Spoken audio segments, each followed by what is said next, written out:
Hey everyone, Coach Investor back to another video for today. So we've got the first big earnings week behind us, but we're not stopping yet. Next week is another big one, especially for e-commerce, fintech, and then of course there is the huge one, which is Apple, which will be on Thursday. So what's the schedule like? On Monday, before the market opens, we actually have SOFI, which of course we're going to cover on this channel. You have McDonald's. Then after the market close, you have Pinterest, which I'm also going to cover, which I think is the first time they report on Monday, which is not with AMD, which is on Tuesday after the market close. Tuesday before the market opens, we have Pfizer, Caterpillar, JetBlue, BP, and some others as well. We are probably going to cover AMD. Wednesday, Norwegian Cruise Line, Royal Caribbean actually had a pretty good earnings report. We have CVS. For those that hold this company, like myself in my dividend portfolio, I have CVS. I would like to know how healthy the business is doing right now. Then after the market close, pretty big ones for me personally. You have PayPal, Roku, Airbnb, Mercado Libre, of course Etsy as well for those that own that stock. So Wednesday after the market close is probably going to be a busy couple of hours for me on this channel. We're definitely going to cover PayPal, Roku, Airbnb, and Mercado Libre. I don't know if everything's going to happen on Wednesday, but probably PayPal and Airbnb is definitely for Wednesday evening. Then on Thursday, before the market opens, pretty big ones as well. Palantir and Shopify, and then of course we have Lilly, Novo Nordisk, Moderna, and for those that like it, Crocs. After the market closed, the big one, Apple, and unfortunately Block.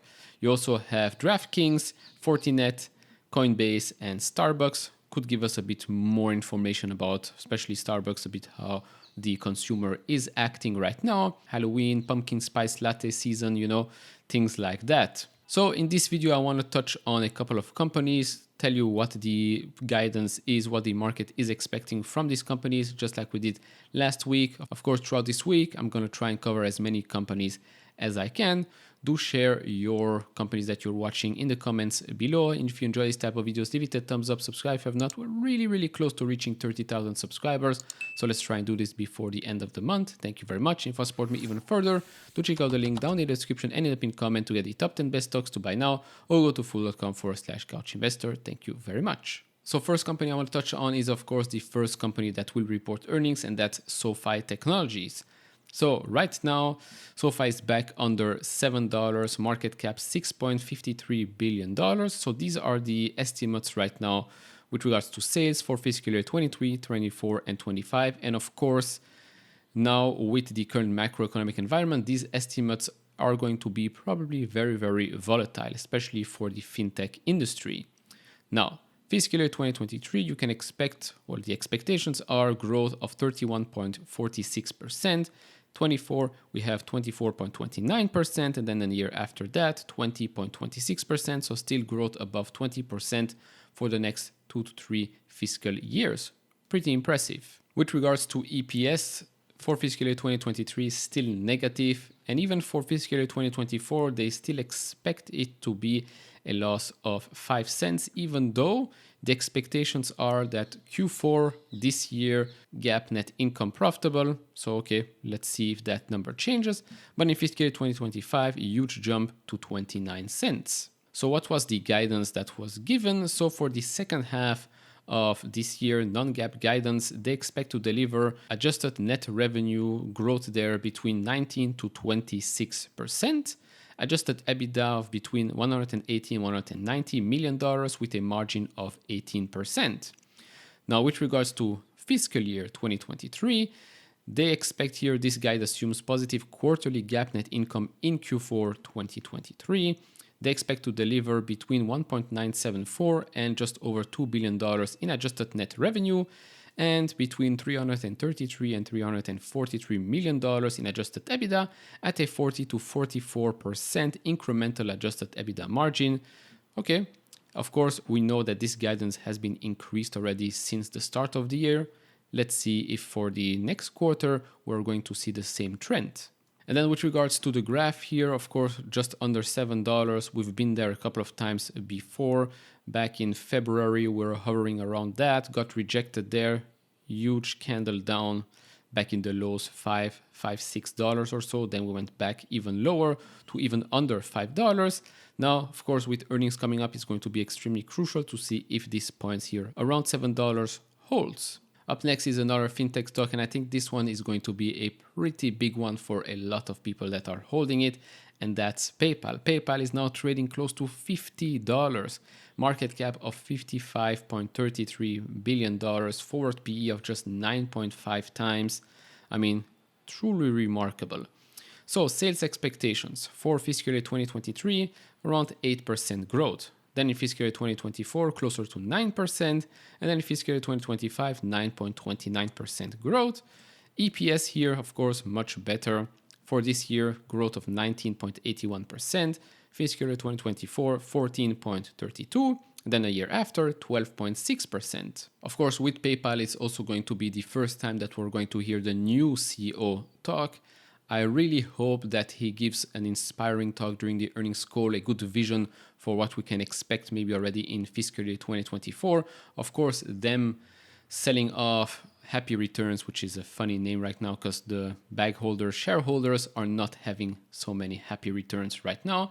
Selling that off is already signaling that maybe, yes, we are looking to be a bit leaner of a business, and of course, a business that generates more free cash flow, less focused on big M&As, because that was one of the fears, I would say, that he comes in. Maybe they're going to do more M&As. I don't think that's going to happen, but hey, this is already a good step. Now, we need to see margins improve, and we need to see something improving with regards to free cash flow. I have no doubt that they have been buying a lot of their own shares. Maybe not as much as many shareholders would like, but hey, responsible capital allocation is key. Now, with regards to guidance for fiscal year 2023 and Q3, net revenue expected to reach $7.4 billion, which is a 8% growth on a spot and FX neutral basis. GAAP earnings per diluted share expected to be around 86 cents. And on a non-GAAP basis, it's expected to grow between 13 and 14%.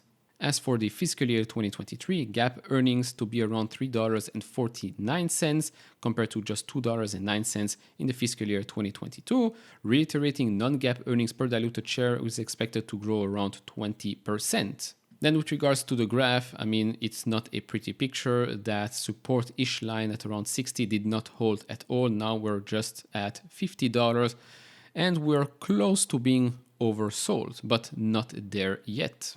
And of course, this means that we're back at the prices not seen since 2017. Now, of course, with PayPal as well with other fintech companies, we already know some bad news with regards to Worldline. We've talked about that before, but maybe it will not impact a company like PayPal so hard as the market is fearing, which should be already a pretty good catalyst for the stock not to crash even more. But hey, let's wait and see a couple of days. I do expect a pretty good quarter by PayPal, much better than feared in my opinion. And again, valuation-wise, there's really not much that they have to do to justify the current valuation. Up next, company number 3 I'm keeping a close eye on is Palantir. Palantir currently is trading at around $15, market cap of $32.43 billion, forward PE 58.3 times. Now, sales expectations, again, is below the expectations that we had a year and a half back or so. It's still under 20%. Up until fiscal year 2025, their sales growth is expected to be just over 20%.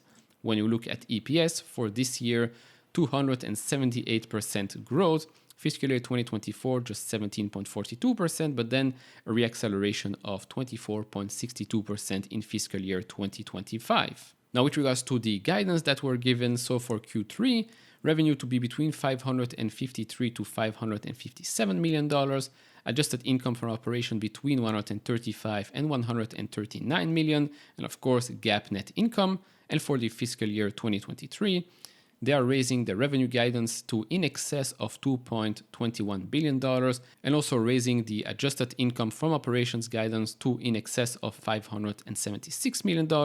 And they continue to expect GAAP net income in each quarter. Now, of course, here as well remains to be seen if they have been buying their own shares. Now, one last thing here with regards to Palantir is this announcement. So Palantir ranked #1 vendor in AI, data science, and machine learning.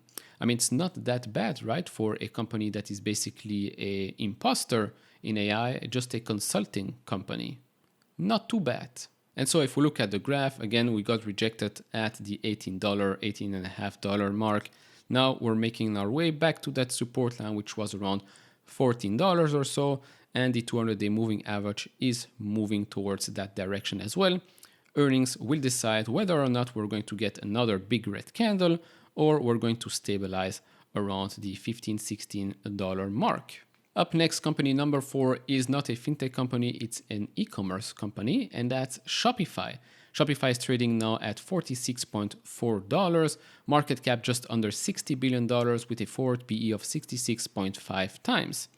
Now, the sales expectations for this year, 24% growth, for next year, 18.69, and then fiscal year 2025, 20.42%. With regards to EPS, of course, huge improvements there. I mean, for fiscal year 2023, there's really nothing to say about that, over 1,000%. Then in fiscal year 2024, another 50%, and a year after that, another 30%. So again, here you can see the same trend we've seen with a lot of companies out there. EPS, bottom line, is going to grow faster than the top line. Now, what are we expecting for this quarter? Well, their guidance here, revenue to grow at low 20% rate on a year-over-year basis, which translates into a year-over-year growth rate in the mid-20s when adjusting for the 300 to 400 basis points headwinds from the sale of our logistics business. With regards to gross margin, that will be approximately 2 to 3 percentage points higher than the 49.3% in the second quarter. Stock-based compensation, $110 million. And then this is very important, free cash flow profitability for the third quarter of 2023 to be greater than the entire first half of 2023. This is where the money is at, free cash flow. You will see this increase a lot, and this is worth watching as the stock goes down more or not. I mean, if you look at the graph right here, the stock has been crashing down quite a lot in recent weeks. We're nearing that support line at around $45. We're now at 46, so it doesn't really matter that much. If it goes lower, watch for the $40 mark. But hey, if free cash flow in Q3 is greater than the entire first half of 2023 and growing, I mean, I think it's worth your while. And now the last company I want to cover in this video, and that's one of my favorite ones, and that's Airbnb.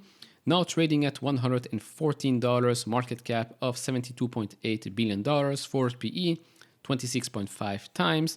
Sales expectations for this year just 17.12%, and next year just 12.81%, and the same for fiscal year 2025. With regards to EPS, fiscal year 2023, 36.68% growth, next year just 11.17%, and then fiscal year 2025, 11.18%. Now, of course, with Airbnb right now, there's a lot of talks with whether or not people will continue to travel with high inflation, economic uncertainties, geopolitical issues, etc., etc. A company like Airbnb could be taking a hit. There's also going to be a lot of restructuring inside the company, whether it's cost structure, whether it's the way they operate themselves.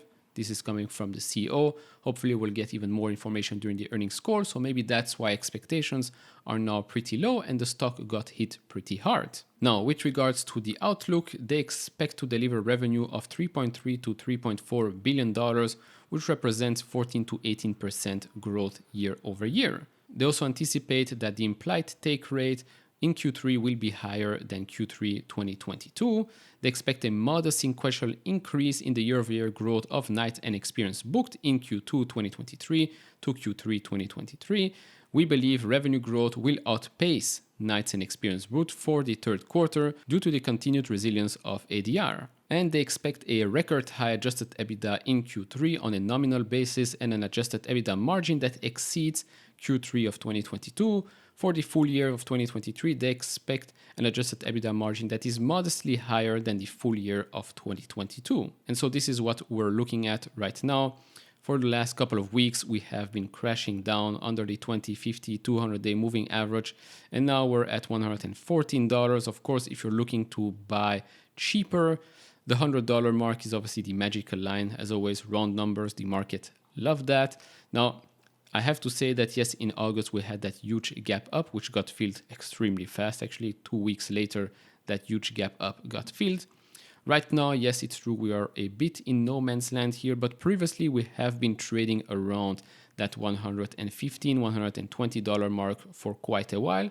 So maybe earnings is good enough for it to start trading at around that price again and form a base. So that will be it for this video. Of course, these are just the 5 companies I'm focusing on extremely right now, but that doesn't mean that the other companies reporting are not as important, and we are going to touch on most of them on this channel throughout this week. Now, of course, do share your expectations down in the comments below. If you enjoy this type of videos, leave it a thumbs up, subscribe if you have not, and I'll see you all in the next one. Bye bye.